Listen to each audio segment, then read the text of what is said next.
Morning, students. Let's start our 11th science journey. Let's start with very important subject, that is nothing but the chemistry. Okay, so chapter 1 is all about basic concepts of chemistry. Our first chapter name is basic concepts of chemistry. So whichever the concepts related to chemistry we will learn in this chapter. Okay, so let's start with basic concept of chemistry, chapter 1. So first let's understand what are the importance of chemistry. क्या importance है chemistry का वो हम पहले समझते हैं. ठीक है, सो हम स्टार्ट करते हैं कि वुड को आप बर्न करते होंगे. ठीक है, वुड को बर्न करना है यानी क्या, कार्बन को ऑक्सीजन की प्रेजेंस में गर्म करना. जैसे ही आप गर्म करोगे CO2 कार्बन डाइऑक्साइड निकलेगा. ठीक है, सो वो कार्बन डाइऑक्साइड से क्या होता है, हम डिफरेंट इंडस्ट्रियल यूज में ले सकते हैं. ठीक है, फिर हमारी बॉडी में क्या होता है, डाइजेशन होता है. You know that very nice. ठीक है, सो बॉडी में जो डाइजेशन होता है, बॉडी में जो फूड का डाइजेशन होता है, फूड डाइजेशन, तो वो फूड डाइजेशन किसकी वजह से होता है, ड्यू टू ऑक्सीडेशन. आपने पढ़ा हुआ है ये oxidation of food. Oxidation of food होता है जिसकी वजह से ही बॉडी में फूड डाइजेस्ट होता है. ठीक है, फिर सबसे ज़्यादा इम्पोर्टेंट बहुत चल रहा है मार्केट में, कौन सा, कोरोना. तो कोरोना के लिए जो हाइड्रोक्लोरोक्विन, कई लोगों को तो नाम भी बोलना नहीं आता है ना, हाइड्रोक्सी क्लोरोक्विन आपने नाम सुना होगा, अभी बहुत मार्केट में चल रहा है. तो ये सारी मेडिसिन किससे बनती है, केमिस्ट्री से ही बनती है, उसके फॉर्मूला से बनती है. फिर next is plastic. So plastic material, आजकल प्लास्टिक के बिना चलेगा ही नहीं. प्लास्टिक के मास्क भी स्टार्ट हो गए, प्लास्टिक की बोतलें आती है, प्लास्टिक की बहुत सारी चीज़ यूज़ करते हैं. अभी पानी के पाउच बंद हो गए हैं लेकिन प्लास्टिक बहुत यूज़ होता है. सो प्लास्टिक बनाने के लिए जो उसका फॉर्मूला है वो भी केमिस्ट्री साइट करेगा. ठीक है, फिर पॉलीमर, हम सॉक्स पहनते हैं तो सॉक्स भी उसमें से बनते हैं. स्वेटर आएगा, जब गर्मी लगती है तो स्वेटर पहनते हैं ना, तो स्वेटर भी किससे बनता है, पॉलीमर से. तो सॉक्स जो होते हैं उसमें ज़्यादातर मैं बोल सकता हूँ कि नाइलॉन मटेरियल होता है, और स्वेटर जो होता है उसमें डेक्रॉन आएगा, डेक्रॉन. ये सब मैं आपको 12th में थोड़ा पढ़ाऊँगा. अभी ये समझो कि ये सारा फॉर्मूला भी केमिस्ट्री की ओर ही जाता है. समझ में आ रहा है. So this is the importance of the chemistry. Chemistry के बिना कुछ है नहीं. ठीक है, सो जैसे ही हम केमिस्ट्री स्टार्ट करते हैं, मैं पहले केमिस्ट्री की थोड़ी अच्छी बातें कर लेता हूँ. ठीक है, चलो let's start with now the chapter. So ये चैप्टर में हम क्या पढ़ने वाले हैं, चैप्टर में हम पढ़ने वाले हैं केमिस्ट्री, तो पढ़ने ही वाले हैं, विल लर्न द केमिस्ट्री. लेकिन केमिस्ट्री के रिलेटेड क्या है, केमिस्ट्री के रिलेटेड आपने एक 9th में ये डेफिनेशन आई थी कि केमिस्ट्री किसके साथ मैटर करता है. केमिस्ट्री का जो मैटर है वो मैटर के साथ ही है. मैटर क्या है, matter is nothing but the which occupies space and weight. जिसका वेट होता है और जो स्पेस ऑक्यूपाई करते हैं उसको हम क्या बोलेंगे, मैटर बोलेंगे. ठीक है, तो केमिस्ट्री में एक चीज तो आती है कि मैटर आएगी कि जो एक चीज ऑक्यूपाई करे, यानी कोई जगह ऑक्यूपाई करे, और दूसरा उसका वेट होना चाहिए. ठीक है, सो मैटर का अगर हम क्लासिफिकेशन करें, अगर हम मैटर का क्लासिफिकेशन करें तो उसका क्लासिफिकेशन कुछ 2 पॉइंट में होगा. कौन से 2 पॉइंट में होगा, एक तो होगा फिजिकल और दूसरा आएगा कौन सा, केमिकल.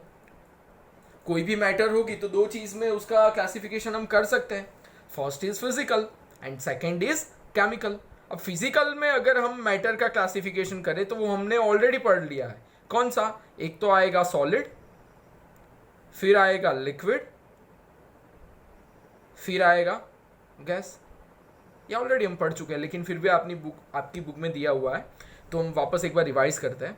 तो फिजिकल में सॉलिड में क्या होगा, आपने सॉलिड में देखा हुआ था कि पार्टिकल्स क्या होते हैं, टाइटली पैक्ड होते हैं। क्या होते हैं? Particles are tightly packed. So first point is they are tightly packed. सही है। फिर फोर्सेस ऑफ अट्रैक्शन क्या होंगे? Forces of attraction, forces of attraction between molecules की बात कर रहा हूं। फोर्सेस ऑफ अट्रैक्शन क्या हो गए? वेरी हाई हो गए, क्योंकि एक दूसरे के साथ नजदीक ही नजदीक है। ठीक है, so forces of attraction are high. और उसका अगर शेप की बात करें तो शेप कैसा होगा? शेप कैसा होगा? रिजिड शेप होगा। कैसा होगा? रिजिड शेप होगा। ठीक है, so these are the some important points related to solid, वो हमने ऑलरेडी 9th स्टैंडर्ड में पढ़ लिए हैं। अगर हम बात करें लिक्विड का, तो forces of attraction, forces of attraction मैं यहाँ पे शॉर्ट फॉर्म लिख रहा हूँ, एफ है, आपको पूरा ही लिखना है। Forces of attraction compare with solid, वो क्या होगा? थोड़ा कम होगा। ठीक है, और सॉलिड का कैसे फिक्स शेप था, लिक्विड को जिसमें डालोगे, लिक्विड को जैसा डालो जिसमें डालोगे वैसा वो शेप ले लेगा, यानी शेप क्या होगा? चेंज होगा। ठीक है, शेप क्या होगा? चेंज होगा। ठीक है, और अगर हम गैस के रिलेटेड बात करें तो गैस में तो मोलिक्यूल्स क्या होते हैं? बहुत दूर दूर जाते हैं, एकदम एक दूसरे से दूर होते हैं। तो forces of attraction F A सबसे कम होगा, compare to liquid and solid बहुत कम होगा। ठीक है, और गैस क्या हो सकता है? कंप्रेसिबल हो सकता है। कंप्रेसिबल, आपने नाम सुना होगा CNG, कंप्रेस नेचुरल गैस। यानी जब मशीन हम गाड़ी लेके बनाने जाते हैं गैस, तो आवाज आती होगी, देखना, बिकॉज उसमें क्या होता है, गैस कंप्रेस करके जो गाड़ी की जो टैंक होती है उसमें फिलअप किया जाता है। That's why it's a compress natural gas. Natural gas तो है लेकिन CNG, सो गैस को हम कंप्रेस कर सकते हैं। ठीक है, so these are the matter related to physical. Let's go on to the chemical. हमने फिजिकल तो देख लिया, अब क्या देखते हैं? केमिकल भी देखते हैं, क्योंकि केमिकल बहुत इंपॉर्टेंट है। ठीक है, सो ये क्लासिफिकेशन मेथड के स्टार्ट हुआ, फिर फिजिकल में कन्वर्ट हुआ और केमिकल में कन्वर्ट हुआ। अब केमिकल का क्लासिफिकेशन देखते हैं, चलो। सो केमिकल का क्लासिफिकेशन में क्या आएगा? केमिकल क्लासिफिकेशन केमिकली जो होगा, केमिकली अगर हम बात करें मैटर का, तो किस में होगा? हम क्लासिफाई किस में कर रहे हैं? मैटर का ही कर रहे हैं। तो केमिकली अगर मैटर के रिलेटेड हम बोला जाए तो केमिकली दो चीज़ आएगी केमिकल में। कौन सी आएगी? एक आएगी क्या? एक आएगी क्या? सही है, बताओ। Pure substance. क्या आएगा? Pure substance. और दूसरा क्या आएगा? दूसरा आएगा मिक्सचर। क्या आएगा? मिक्सचर्स। ठीक है, सो केमिकली अगर मैटर को हम क्लासिफाइड करें तो एक बनेगा प्योर सब्सटेंस और दूसरा बनेगा मिक्सचर। अब प्योर सब्सटेंस के रिलेटेड हम बात करें, अगर हम प्योर सब्सटेंस के लिए बात करें तो प्योर सब्सटेंस का भी क्लासिफिकेशन दो चीज में होगा। फिर मिक्सचर का तो देखते हैं, पहले प्योर सब्सटेंस का देखते हैं। कौन सा? एक आएगा एलिमेंट्स और दूसरा आएगा कंपाउंड्स। सही है, तो प्योर सब्सटेंस में अगर एलिमेंट्स के रिलेटेड हम बात करें तो एलिमेंट्स में क्या है? एलिमेंट्स का क्लासिफिकेशन तीन चीजों में होगा। कितने चीजों में होगा? एलिमेंट्स का क्लासिफिकेशन कितने में होगा? तीन में होगा। कैसे तीन में होगा? फर्स्ट इज मेटल, दूसरा है नॉन मेटल्स, और तीसरा है मेटलॉइड्स। अभी क्लासिफिकेशन ही कर रहे हैं, अच्छे से समझना। पहले क्या किया? केमिकली मैटर को दो चीज में डिवाइड किया, pure substance and mixtures. Again pure substance को हमने डिवाइड किया एलिमेंट्स एंड कंपाउंड्स। एलिमेंट्स को फिर से क्लासिफाइड किया, metals, non metals and metalloids. ठीक है, अब मेटल्स का अगर हम बात करें तो मेटल्स क्या करती है? मेटल्स करती है साइन। ठीक है, फिर मेटल का नेचर क्या होता है?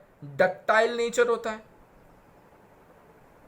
ठीक है, तो मेटल का नेचर क्या होता है? डक्टाइल होता है, डक्टिलिटी होती है उसमें। फिर उसका जो मेल्टिंग पॉइंट होता है वो क्या होता है? High melting point. जल्दी वो मेल्ट नहीं होगी। ठीक है, और अगर एग्जाम्पल की बात करें तो बहुत सारी मेटल है। कौन सी? Na sodium, K potassium, Rb rubidium, Au Ag gold and silver. सही है ना, silver and gold. So these are the you can say elements related to metals. फिर अगर नॉन मेटल्स की बात करेंगे तो वो क्या होगा, साइन नहीं करेगी, डक्टिलिटी नहीं होगी, हाई मेल्टिंग पॉइंट नहीं होगा. और उसका एग्जाम्पल आप क्या ले सकते हो, iodine, bromine, chlorine, these are the example. Carbon भी ले सकते हो आप, नॉन मेटल में कार्बन भी आएगा. ठीक है. और let's go on to the metalloids. Metalloids में क्या आएगा, मेटलॉइड्स में यह आएगा कि जो दोनों की मिक्स प्रॉपर्टी है, वो हैव मिक्स प्रॉपर्टी. कोई कोई मेटल की है, कोई कोई नॉन मेटल की है. सो वो है mix property of metals and metalloids. And sorry metalloids नहीं, क्या आएगा, नॉन मेटल्स.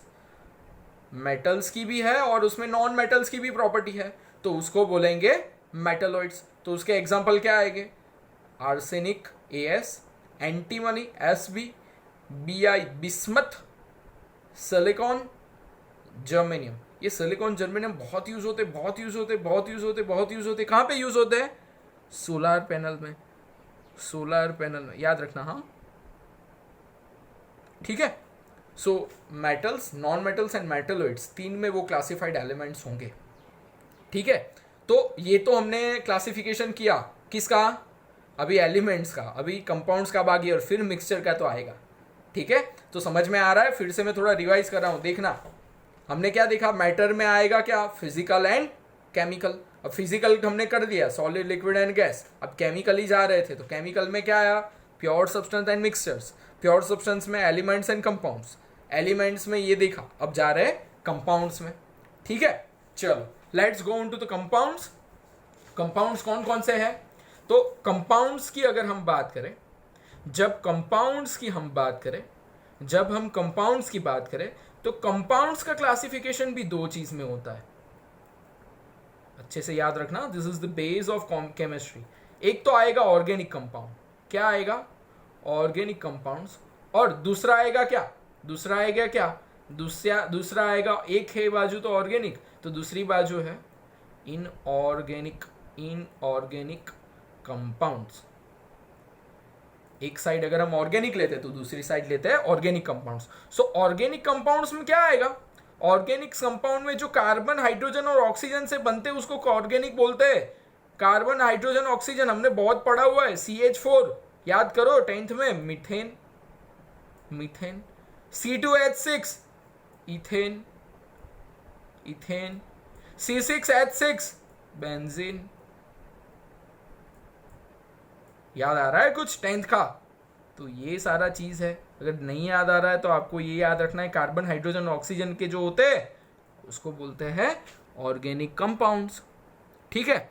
अब ऑर्गेनिक कंपाउंड्स का आपको पता चल गया. अब जाते हैं इनऑर्गेनिक कंपाउंड्स. इनऑर्गेनिक कंपाउंड्स बहुत यूजफुल है, बहुत यूज होते हैं. आप बहुत करते हो लेकिन आपको पता नहीं होगा. ठीक है. सो ये इनऑर्गेनिक कंपाउंड्स होते हैं, वो कहां से मिलते हैं, दे come from earth crust. So we can make it from earth crust. earth crust से हम उसको लेते हैं. ठीक है. चलो तो उसके एग्जाम्पल देखते हैं, कौन कौन से एग्जाम्पल है उसके एग्जाम्पल कौन कौन से है इनऑर्गेनिक कंपाउंड के. तो पहले ही हम स्टार्ट करते हैं, जिसके बिना खाने में मजा नहीं आता, कौन सा, रॉक सॉल्ट, जिसका केमिकल नाम मैं बता रहा हूं NaCl. दूसरा याद करो, N2CO3. मैं उसको प्यार को नटू काका बोलता हूं. N2CO3, नटू आता है ना जेठालाल में, तारक मेहता का उल्टा चश्मा, फिर उसमें क्या आता है, नटू काका. तो वही है N2CO3. क्या बोलते हैं उसको, N2CO3. Na2CO3 जिसका नाम है, वो थोड़ा उसका 10H2 होता है, आपने 10 में देखा होगा. So this is the water molecules combined with the Na2CO3. सो आप इसमें कंफ्यूज मत होना, कभी कभी ये लिखते हैं, कभी कभी नहीं भी लिखते. ठीक है. So Na2CO3 into 10H2 that is called as a washing soda. क्या बोला जाएगा, वॉशिंग सोडा. ठीक है. फिर आएगा NaHCO3. क्या आएगा, NaHCO3. तो जिसका नाम क्या है, जिसका नाम क्या है, जिसका नाम क्या है, बेकिंग सोडा। क्या नाम है, बेकिंग सोडा। ठीक है, फिर आएगा, ये भी पढ़ा होगा आपने, बेकिंग सोडा, ठीक है, वॉशिंग सोडा, बेकिंग सोडा। फिर नेक्स्ट आएगा Na2SO4, ये भी पढ़ा सुना होगा नाम, जिसका नाम है क्या, सोडियम सल्फेट, और उसको केमिकली बोला जाता है ग्ल्यूबरर सॉल्ट, GLAUBORS, ग्ल्यूबरर सॉल्ट। ठीक है, फिर आता है CaO, CaO याद करो, क्या बोलते हैं उसको, क्विकलाइन। क्या बोला जाता है, क्विकलाइन। क्या बोला जाता है, क्विकलाइन। ठीक है, फिर नेक्स्ट आएगा CaOH ट्वाइस, CaOH ट्वाइस, जिसका नाम है स्लेकलाइन, स्लेकलाइन। ये सब आ गया है ना भाई, आपको 10th में याद होना चाहिए। ठीक है, सो बहुत सारे CaCO3, limestone, gypsum, CaSO4, so these are the inorganic compounds. मैं सिर्फ आपको यही बताना चाहता हूँ कि these are the inorganic compounds, organic and inorganic. ठीक है, अब हम जाते हैं किसके ऊपर, अब हम जाते हैं किसके ऊपर, मिक्सचर्स। तो मिक्सचर्स को मैं यहाँ सिर्फ क्लासिफाइड कर देता हूँ, फिर नेक्स्ट लेक्चर अभी मैं भेजूंगा उसमें आएगा मिक्सचर्स का। लेकिन मिक्सचर्स दो टाइप के होते हैं, एक होता है होमोजीनियस, होमोजीनियस मिक्सचर। कौन सा होता है, होमोजीनियस मिक्सचर। और दूसरा होता है हिट्रोजीनियस मिक्सचर। कौन सा, हिट्रोजीनियस मिक्सचर। ठीक है, इसके बारे में मैं आपको नेक्स्ट लेक्चर में बताऊंगा, लेकिन ये याद रखना मिक्सचर्स दो टाइप के होते हैं, homogeneous mixture and heterogeneous mixture. ठीक है, चलो तो नेक्स्ट लेक्चर अभी भेज रहा हूँ, लेक्चर 2 नेक्स्ट आ ही गया होगा, आपको देखना।